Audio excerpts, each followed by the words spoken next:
Communist Party 6 member, you can call them top of the line official from the China Communist Party, come to India and openly hold meetings with the BJP and RSS teams. Here you can see the Chinese communist people at the BJP headquarters.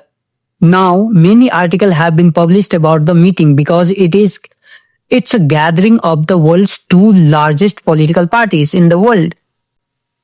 There are only two political parties with over 100 million, or we say 10 crore official member.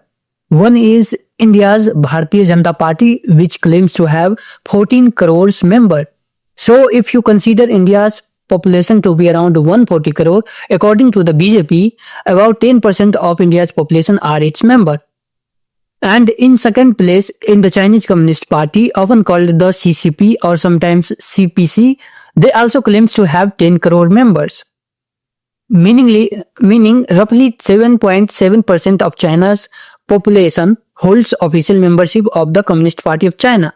If you are interested in knowing which parties come after these two in the 10 crores member club, well, only these two are in that league. Below them, you have the USA's Democratic Party with around 4 crore member, 4 crore and 40 lakh members. Then the USA Republican parties, where Donald Trump is the main leader. He is not the party president right now, but he is president of the United States through the Republican Party, with officially around 3 crore 70 lakh members. After that comes India's National Congress, which according to 2022 estimates has around 2 crore and 60 lakh official member. The symbolic meaning behind this Chinese delegation visit is very deep. China rarely sends high-ranking member of its Communist Party to meet the core of another country's political party. And note this, these people from the Communist Party of China did not just meet the BJP, they also meet the RSS, which is often called the main ideological backbone of BJP. So almost you can say China is engaging with India's not just at the government level. They also want to understand the machinery behind the government that is currently sending its people into the power. China has done this before in Nepal, but their objectives were different.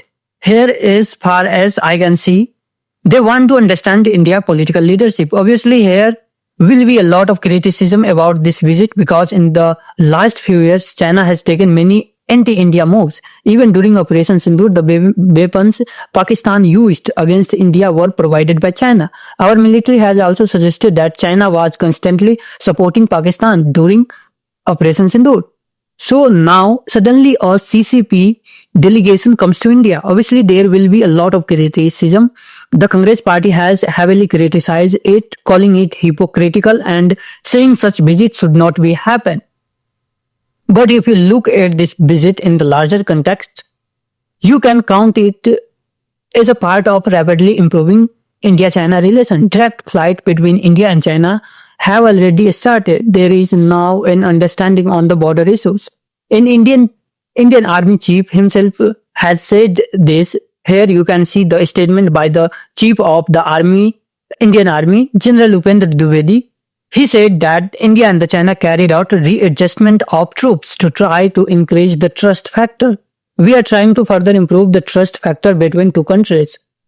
One thing I must add here is that where we need to speak against China, we still do. For example, if we talk about Saksam Valley, the part of POK that Pakistan occupied and handed over to China in 1963. After the 1962 India-China war, this part of Saksam Valley, even if Pakistan gave it to China, we obviously do not accept that agreement.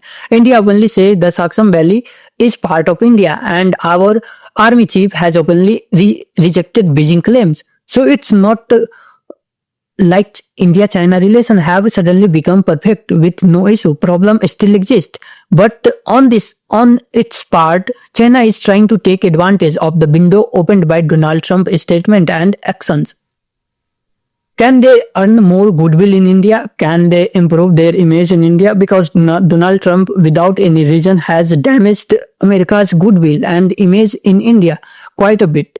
He made a statement calling India's economy a dead economy, repeatedly claimed he stopped in India-Pakistan war and even said Pakistan would sell oil to India. He made many strange statements. At one time, Donald Trump had a huge fan base in India because during its first term, he did a lot to improve India-USA relation. A lot of that support has eroded now. And if you look at Donald Trump, he keeps postponing his impending India visit because if he comes to India after saying such things, he will face a lot of criticism.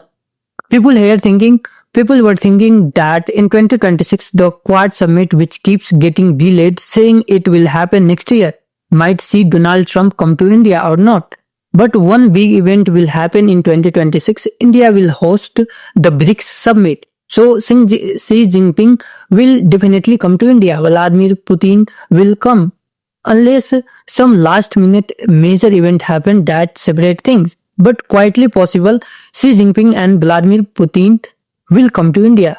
From the US side, there will be a lot of criticism. So this visit by the Chinese Communist Party can be seen as groundwork.